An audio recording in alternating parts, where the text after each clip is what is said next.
जय श्री राधे कृष्ण। प्रिय मित्रों, वीडियो को शुरू करने से पहले आइए प्रार्थना करें। हे कृष्ण, जो भी भक्त आज इस अमृतवाणी को सुन रहा है, उनके जीवन में आपकी कृपा सदा बनी रहे और उनके सभी कष्ट दूर हो। मित्रों, इस अद्भुत वाणी को सुनने से पहले अपने विचार और भक्ति व्यक्त करते हुए नीचे कमेंट में राधे राधे जरूर लिखिए। आपकी भक्ति हमारी इस यात्रा को और भी अद्भुत बनाएगी। यदि आप हमारे चैनल पर नए हैं तो अभी सब्सक्राइब करें और घंटी दबाएं ताकि हर भक्ति यात्रा में आप हमारे साथ रहे। भगवान श्री कृष्ण कहते हैं कि हर छोटी बात को दिल पे ले लेते हो, जरूर सुने। जीवन में कभी निराश नहीं होना चाहिए, क्योंकि कमजोर आपका वक्त होता आप नहीं। जीवन में कुछ भी करो, बस एक बात याद रखना, अगर सत्य का साथ है तो ईश्वर का साथ है। आज की भागदौड़ भरी जिंदगी में लोग बहुत जल्दी आहत हो जाते हैं। कोई कुछ कह दे, कोई नजरअंदाज कर दे, कोई ताना मार दे और हम उसे अपने दिल पर ले लेते हैं। ऐसे में मन अशांत हो जाता है, नींद उड़ जाती है और हम अपने स्वाभाविक आनंद से दूर हो जाते हैं। इस मानसिक अशांति का हल क्या है? जवाब है भगवान श्री कृष्ण की वाणी। श्री कृष्ण की वाणी एक अमृतधारा। भगवद गीता में भगवान श्री कृष्ण ने अर्जुन को जो उपदेश दिए, वे केवल एक युद्ध भूमि तक सीमित नहीं थे। वे आज भी हर इंसान की मनोस्थिति, संघर्ष और भावनात्मक असंतुलन का समाधान देते हैं। जो हुआ अच्छा हुआ, जो हो रहा है वह भी अच्छा हो रहा है, जो होगा वह भी अच्छा ही होगा। श्री कृष्ण का यह वचन हमारी सबसे बड़ी मानसिक व्यथा का इलाज है। जब हम किसी बात को दिल पे लेते हैं तो हम बीते हुए को बार बार सोचते हैं, लेकिन श्री कृष्ण कहते हैं कि जीवन में हर घटना का एक उद्देश्य होता है। चाहे वह तत्कालीन रूप से बुरी लगे, परंतु उसका अंतिम परिणाम हमारे हित में होता है। कर्म किए जा, फल की चिंता मत कर। हर छोटी बात को दिल पे लेने का मूल कारण हमारी अपेक्षाएं होती हैं।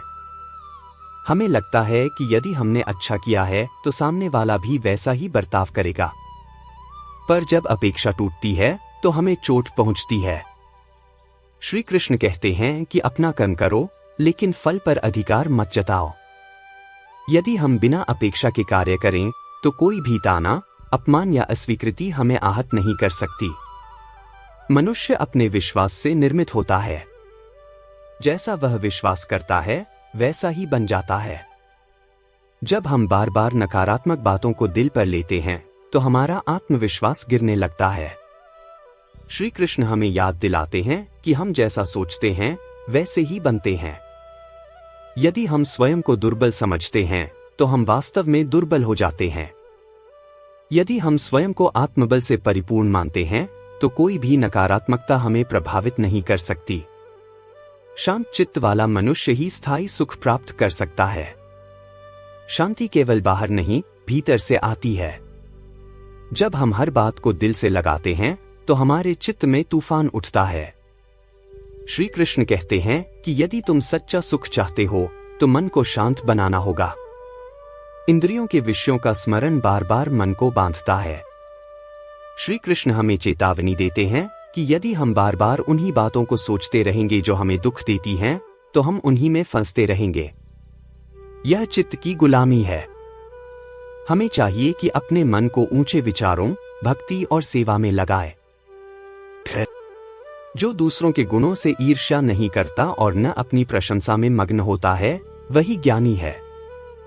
कभी कभी हम दूसरों की आलोचना या प्रशंसा से बहुत प्रभावित हो जाते हैं। श्री कृष्ण कहते हैं कि सच्चा ज्ञानी वह है जो दूसरों की बातों से न तो फूलता है और न ही मुरझाता है।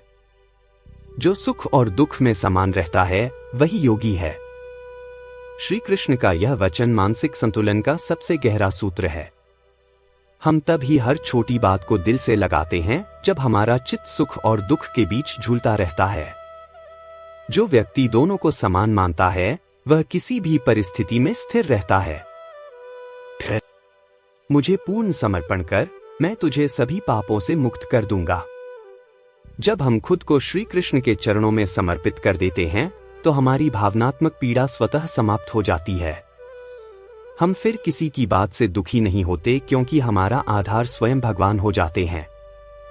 आध्यात्मिक दृष्टिकोण से क्यों नहीं लेनी चाहिए हर बात दिल पर? हर बात को दिल से लगाना आत्मा की स्थिति नहीं, मन की दुर्बलता है। आत्मा तो साक्षी है, देखने वाली, अनुभव करने वाली, परंतु प्रभावित न होने वाली। श्री कृष्ण आत्मा को अविनाशी बताते हैं, अर्थात आत्मा को कोई भी अस्त्र शस्त्र नहीं काट सकता, अग्नि नहीं जला सकती, जल नहीं भिगो सकता और वायु नहीं सुखा सकती। तो जब आत्मा इतनी अजरमर है तो फिर कुछ शब्द या घटनाएं उसे कैसे आहत कर सकती हैं? हर सुबह कुछ क्षण श्री कृष्ण के नाम स्मरण में बिताए। नमो भगवते वासुदेवाय का जप करें। यह मंत्र मन को शांति देगा और आपकी भावनात्मक शक्ति बढ़ेगी। यदि आप प्रतिदिन केवल एक श्लोक भगवत गीता से पढ़ें और उसका अर्थ समझें तो धीरे धीरे आपका चित्त स्थिर और संतुलित होने लगेगा। श्री कृष्ण कहते हैं कि भक्तों के संग में रहना हृदय को निर्मल करता है। जैसे चंदन के पास रहने से हवा भी सुगंधित हो जाती है, वैसे ही भक्ति और भजनों से मन भी निर्मल होता है। किसी को मदद करना, बिना स्वार्थ किसी के लिए कुछ अच्छा करना, यह भी मन की पीड़ा का इलाज है। जब आप दूसरों की पीड़ा को कम करते हैं तो आपकी अपनी पीड़ा भी कम हो जाती है। हर छोटी बात को दिल से लगाना एक मानसिक कमजोरी है जिसे श्री कृष्ण की वाणी से दूर किया जा सकता है। श्री कृष्ण हमें सिखाते हैं कि संसार परिवर्तनशील है लेकिन आत्मा अचल है। यदि हम आत्मा में स्थित रहना सीख लें तो कोई भी शब्द, व्यवहार या परिस्थिति हमें आहत नहीं कर सकती। तो अगली बार जब कोई कुछ कहे और आपको दुख पहुंचे तो आंखें बंद करके श्री कृष्ण का यह वचन याद करें, हे अर्जुन, तू मेरा प्रिय है, मैं तुझे कभी नहीं छोड़ूंगा।